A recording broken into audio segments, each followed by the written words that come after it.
Assalamualaikum warahmatullahi wabarakatuh.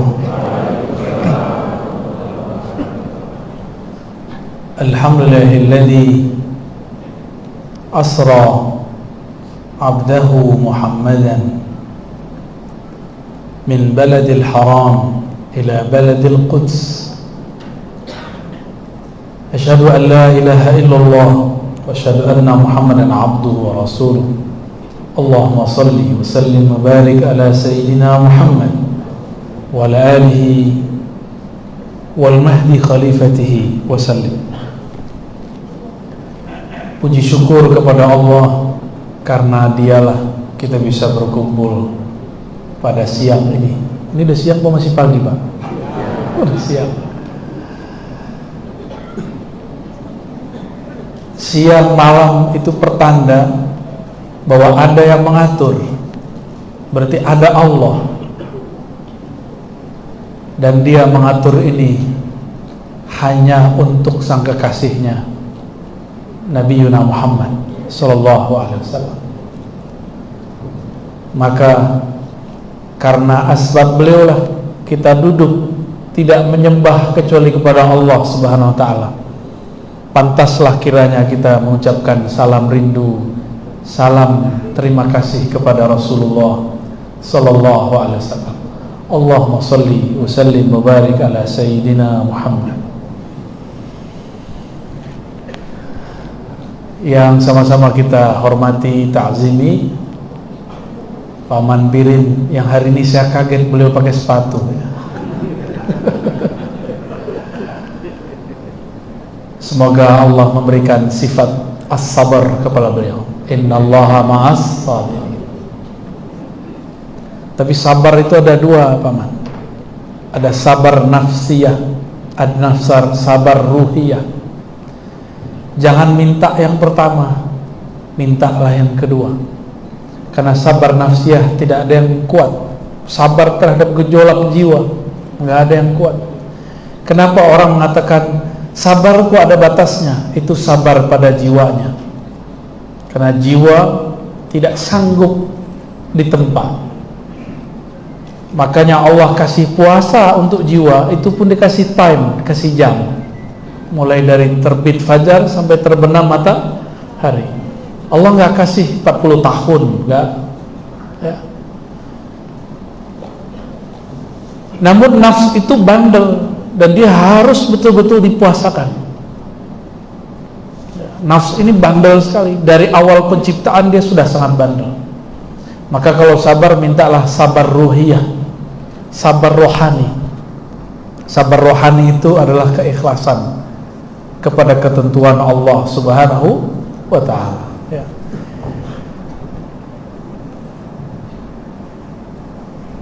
Karena kajian Mi'rajnya, Isra Mi'rajnya ada beberapa sesi ya. Saya kasih di sini sesi pertama. Saat apa Rasulullah di Mi'raj? Dan saat apa nabi-nabi terdahulu di Mi'raj? Di Isra Mi'raj kan? Itu aja dulu. Isra dan Mi'raj itu dua kejadian. Mi'rajnya 5 kali, Isra-nya sekali. Ada di hadis Imam Bukhari. Al-Imam Ibnu Hajar menemukan ada 5 kali Nabi naik. Kalau Isra sekali. Apakah para nabi juga pernah Isra Mi'raj? Pernah. Tapi Isra Mi'rajnya para nabi hanya dengan ruhaninya.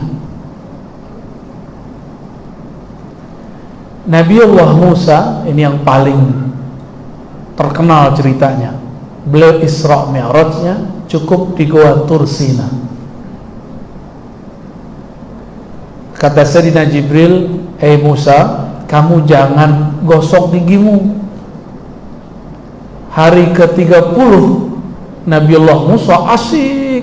Selesai hari ke-30, dia cium bau mulutnya, kok bau. Maka dia ambil akar kayu arak namanya, yang sekarang disebut siwak, dia gosok giginya.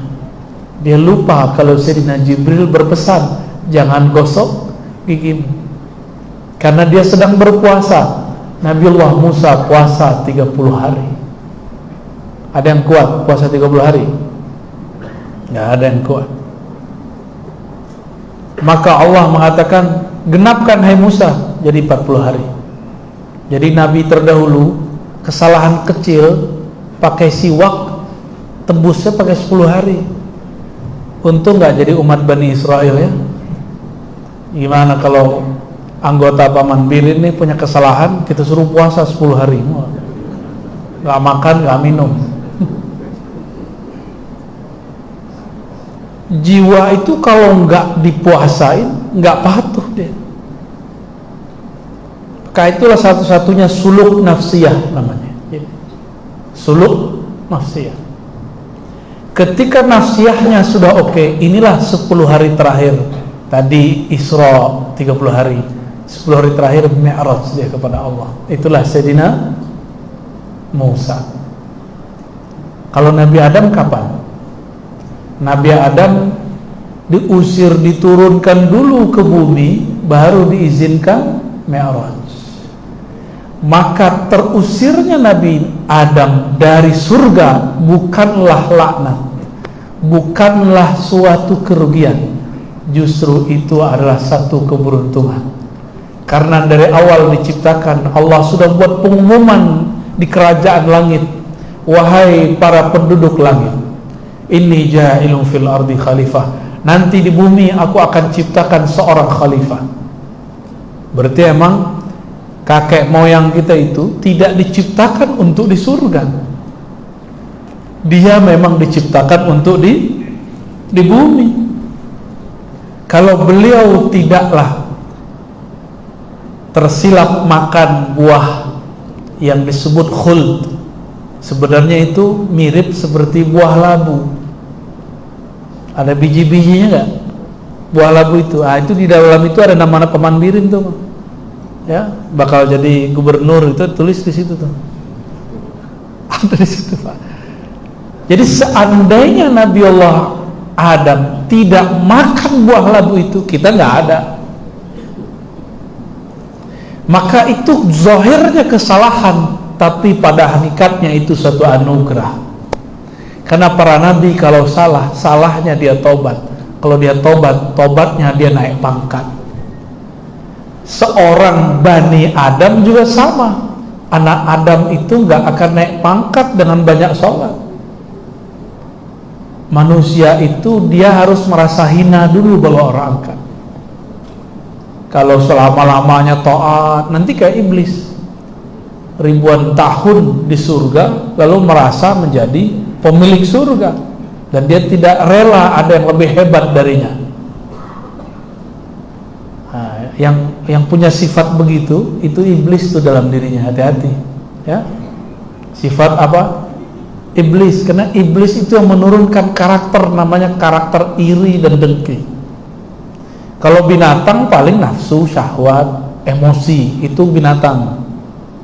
Nafsu, syahwat, emosi, udah, itu binatang.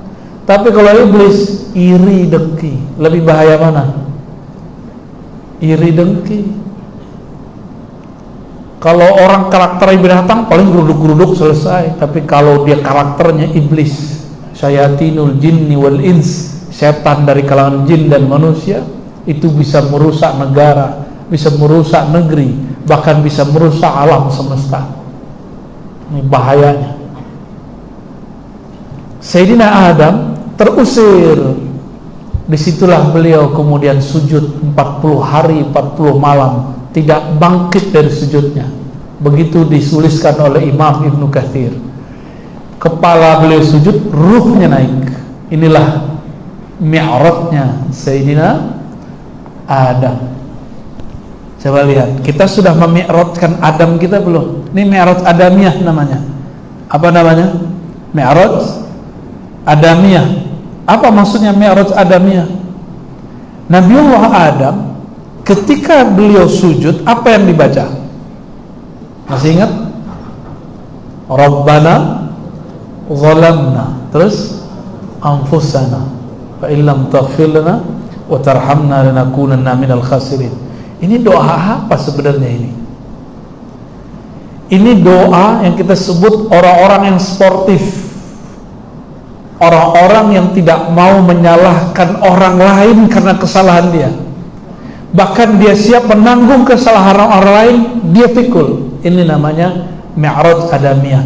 Siapa yang punya karakter ini, karakter sportif, ruhaninya sudah mi'raj kepada Allah Subhanahu wa taala. Tapi baru adamnya, sisi adamnya yang naik. Tapi coba lihat nanti ada kesalahan, ada temuan-temuan nih di KPK, nyalain orang, nggak mau kemudian mengakui sendiri. Hati-hati ya, sebelum keluar akui dulu di dalam biar diberesin. Jangan kayak main bola pingpong ya. Ini karakter ada nih ya. Nabi Adam mengerti karakter ini. Ini yang turunnya dari si Habil pe Qabil yang membunuh siapa? Qabil dan Habil dapat syariat dari Nabi Adam. Apa syariatnya? Serahkanlah sesajian. Nah, maka sesajian itu syariat orang terdahulu. Kemana ditaruh sesajiannya? Ke gunung. Untuk siapa? Untuk makhluk yang ada di alam semesta. Maka sesajen itu syar'u man qablana, syariat orang terdahulu. Tapi tidak berlaku di zaman ini. Di zaman ini kalau mau sedekah alam, sedekah aja, nggak usah disebut sesajen. Ya. Ini sebenarnya akarnya. Kan lagi ramai sesajen kemarin ditendang, ya. Nabiullah Adam suruh kok Qabil Habil, kamu serahkan yang terbaik dari makanan yang engkau punya, serahkan, bersedekahlah untuk alam. Maka si Qabil mikir, paling juga yang busuk-busuk mau. Ini hati-hati, yang suka ngasih makanan busuk ke ikan, makanan busuk ke kucing, itu kucing nandain tuan busuk katanya. Serius. Bapak ibu kira kucing gak punya ruh, dia punya ruh. Bedanya akalnya nggak ada, makanya malu-malu kucing namanya. Itu dulu kucing itu dia ruh dulu, sebelum kita diciptakan di sini dia dulu ruh. Tapi waktu dia bersaksi kepada Allah, dia tidak berpikir saat itu, maka Allah ambil akalnya. Jadi dia nggak berhasil di alam ruh, mi'rajnya nggak berhasil, maka lahir jadi Allah tiupkan bukan jadi jasad manusia, tapi jadi masih mending jadi kucing, nggak disiksa nanti di akhirat. Ada orang lahir tubuh manusia karakternya kucing, lahir manusia karakternya babi. Ulaika kal an'am, mereka itu hidupnya kayak binatang ternak, nafsu makan, duit, tunjangan kurang ngeluh ya. Telat ngeluh, loh kapan sabarnya? Berarti belum mi'raj secara adamiyah, Adam. Maka saya mengimbau kepada bapak ibu ini kan abdi negara. Negara ini milik Allah, benar nggak? Jangan pandang ini milik presiden, milik pak gubernur, enggak. Ini milik Allah. Ya. Al-ard itu bumi ini yarithuha, ya. Allah wariskan kepada hamba-hambanya yang salihin. Ardullahil wasi'ah, bumi Allah itu luas. Maka yang akan menguasai bumi secara batin itu orang-orang soleh. Soleh itu bukan banyak sholat, bukan banyak zakat.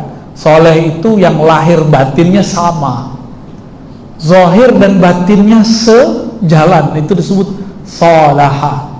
Salaha artinya berkesesuaian, gak tabrakan zahir dan batinnya. Maka bapak ibu ini yang betul-betul Allah amanahi ini pasti orang-orang yang kolbunya dan zahirnya berkesesuaian, insya Allah. Nah, ini namanya mi'raj adamiyah, ketika beliau mengatakan Rabbana zalamna, ya Allah kami yang salah. Nabi Adam tidak ngomong, ya Allah saya terusir ini karena si iblis laknatullah. Nggak ngomong gitu. Ini bapak-bapak nih kalau lagi ada masalah jangan lempar ke orang, ibu ya. Kalau ibu-ibu bapak ini ngomong di sidang nih sama Paman Birin nih, ini kenapa ini gagal? Kalau dia nggak hadir satu tuh, nah, itu iblis itu dalamnya tuh ya. Kalau Mi'raj Adamnya sudah sahih, sudah benar, dia bilang, mohon maaf, minta ampun kami kepada Allah. Gimana kata orang sini? Ulun ya. Ulun mohon ampun kepada Allah, ulun mohon maaf kepada Tuhan. Ini kesalahan ulun. Itu baru sudah jadi Adam tuh. Ya, baru sah keturunan Bani Adam. Jadi gimana cara sahih registrasi sebagai Bani Adam? Jadi harus diregistrasi, Pak. Biar nggak jadi ulaika kal an'am, mereka seperti binatang ternak. Supaya nggak masuk ke barisan binatang ternak berwajah manusia, gimana?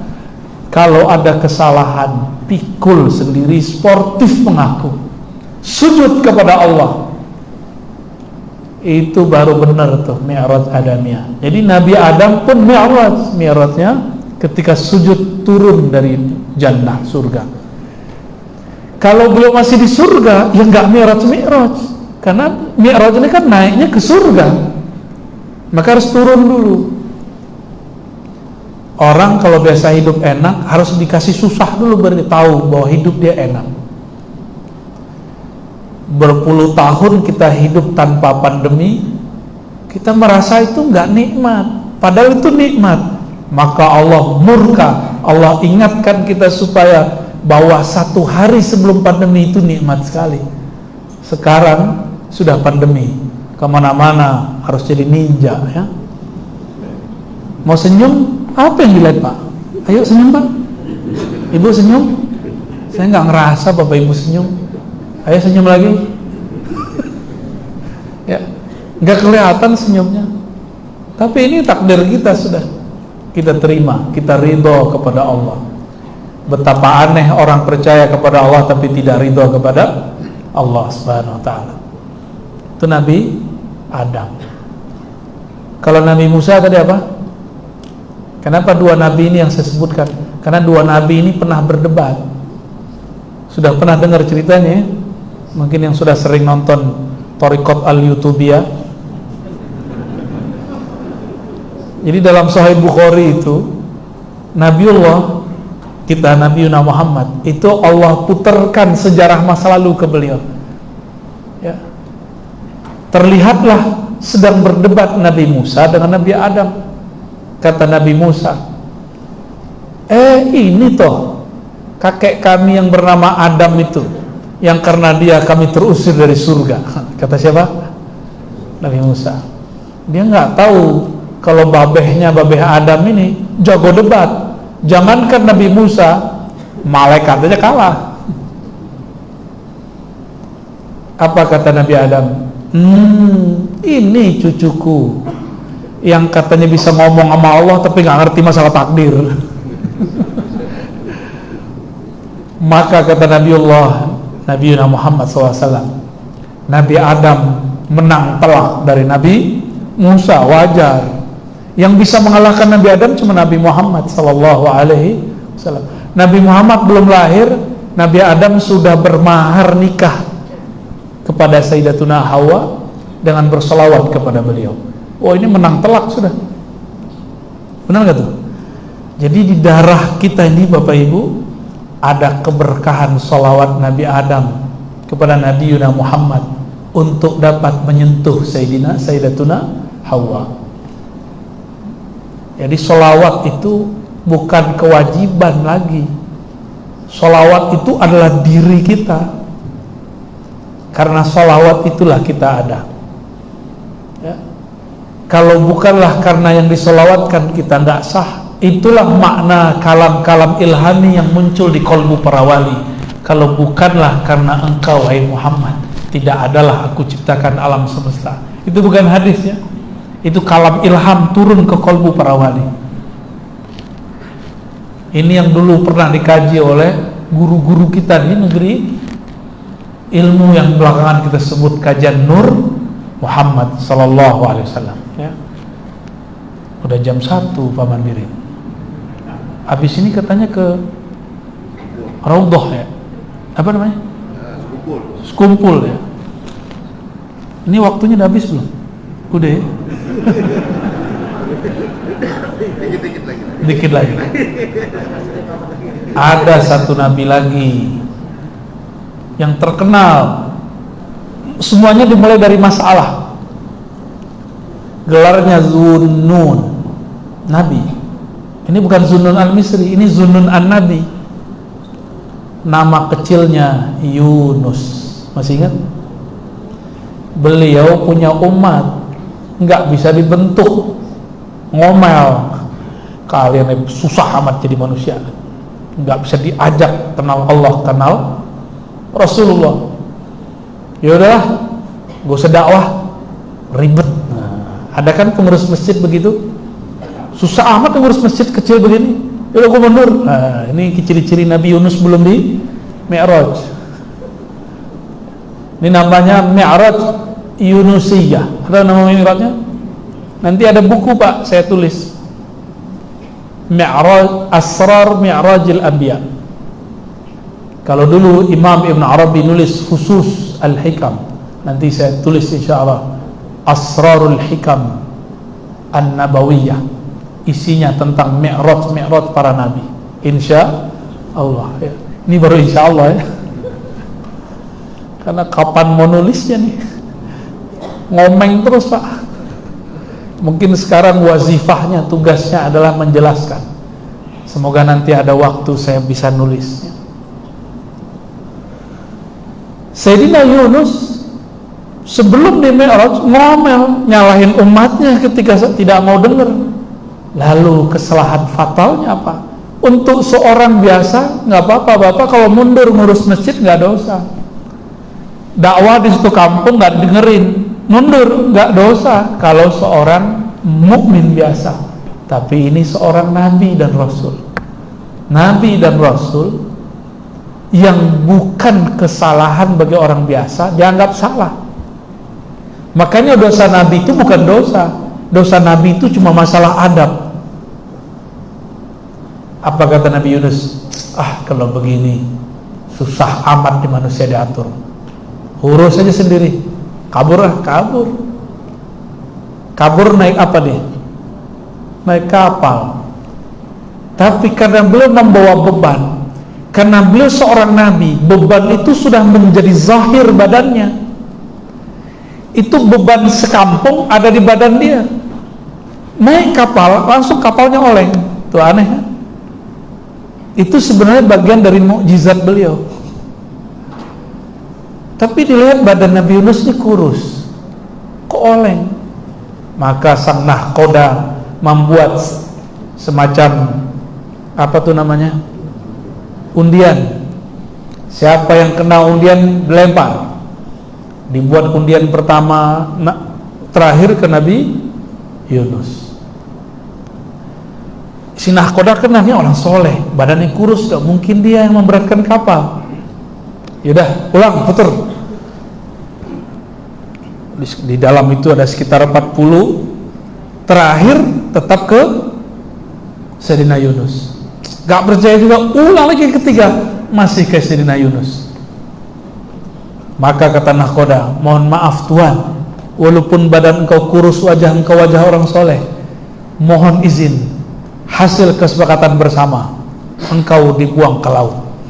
Beliau bengong, gak bisa lari ya. Lari dari darat ke laut, di laut ternyata Allah kemudian kerjai. Tapi Allah jika mengerjai seorang hamba, itu adalah cara sayang Allah kepada hamba. Maka ini buruk secara zahir, dibuang ke laut ini buruk secara zahir, bener gak? Coba nih, Paman Birin saya ajak ke laut. Di tengah-tengah saya bilang, Paman, turun. Wah, bisa stres itu. Tapi untuk Nabi Yunus itu sebuah keberkahan. Kalau nggak ada kejadian pelemparan, maka beliau tidak akan bersuluk 40 hari. Mi'raj Yunusiyah. Saya sebut suluk nuniyah. Nah, ini namanya. Apa nama suluknya? Suluk nuniyah. Nanti Buya Musa tolong dicatat itu ya, biar dijadiin buku ntar. Suluk nuniyah. Nun itu sesuatu yang jauh sekali. Tapi nun itu adalah nur. Masuk ke dalam, Allah kirimlah ikan. Ikan itu kan bertasbih, dia mendoakan semua pendakwah. Jadi saya ini kalau tulus kepada Allah, saya didoakan ikan, Bapak Ibu.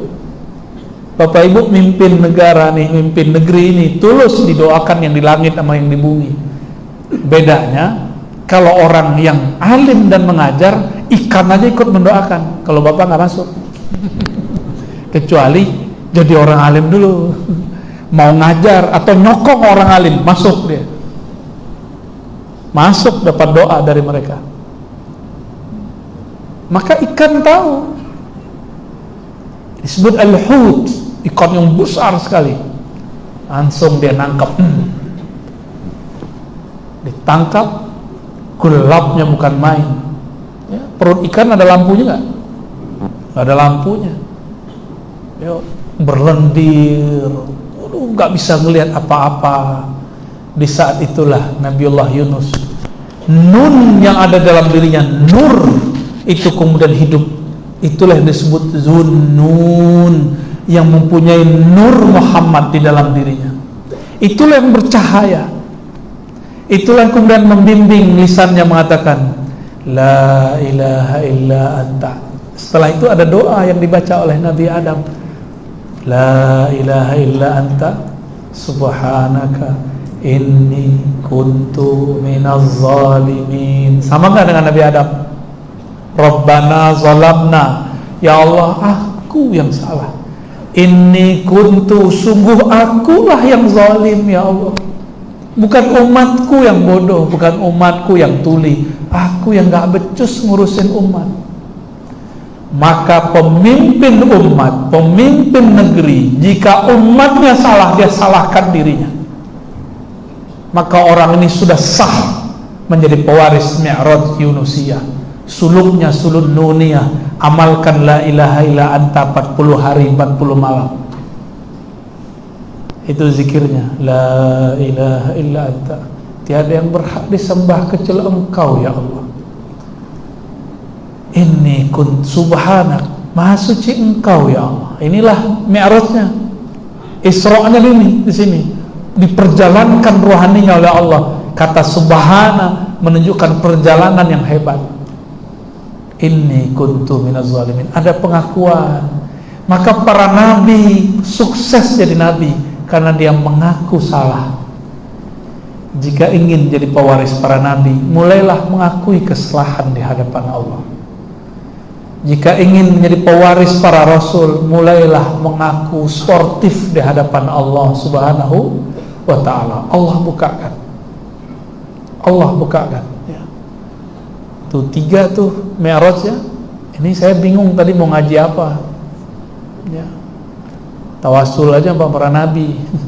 Turunlah ilmu ini. Alhamdulillahirabbil alamin. Silakan diamalkan 2 doa ini. Rabbana zalamna anfusana wa illam taghfir lana wa tarhamna lakunanna minal khasirin. Ini boleh dibaca di salat taubat saat sujud. Ini enggak bid'ah. Jadi selesai kita baca subhana rabbil ala wa bihamdi, baca ini. Rabbana zalamna anfusana wa illam taghfir lana wa tarhamna lanakunanna minal khasirin. Pengakuan, ya Allah yang salah kami. Kami banyak salah setiap hari. Yang kami harap cuma ampunan Engkau. Allah kan Maha Pengampun, gak usah khawatir. Ya. Dan yang kedua, kalau Nabi Adam, kalau Nabi Musa la ilaha illallah zikirnya, itu udah biasa. Kalau Nabi Yunus la ilaha illa anta. Ada rahasia di lafaz anta, tapi tidak mungkin kita jelaskan sekarang. Kalau syukur, kalau mujur, kalau beruntung, kita jelaskan nanti ya. Jadi ketika para nabi bersuluk bermi'raj, mereka bawa oleh-oleh, yaitu zikrullah dan kebeningan qalbu, pengakuan kesalahan, pengakuan dosa. Inilah prinsip kewalian. Mengakulah berdosa, mengakulah salah, maka siap-siap engkau akan jadi wali Allah Subhanahu wa ta'ala. Semoga kajian ini diridai oleh Allah. Semoga ruhani kita di Isra Mi'rajkan oleh Allah. Jika umur panjang kita membersamai imam akhir zaman yang dia ruhaninya dan fisiknya juga diislah dengan mi'raj oleh Allah Subhanahu wa taala. Amin ya rabbal alamin. Untuk semua yang bekerja untuk negeri ini, mari kita bacakan surah Al-Fatihah. Alhamdulillah. Ar-Rahmanir Rahim. Iyyaka na'budu wa iyyaka nasta'in. Shiratal ladzina an'amta 'alaihim ghairil maghdubi 'alaihim waladdallin. Salam cinta hormat dari saya. Selamat bekerja, selamat jadi orang yang amanah dan adil. Assalamualaikum warahmatullahi wabarakatuh.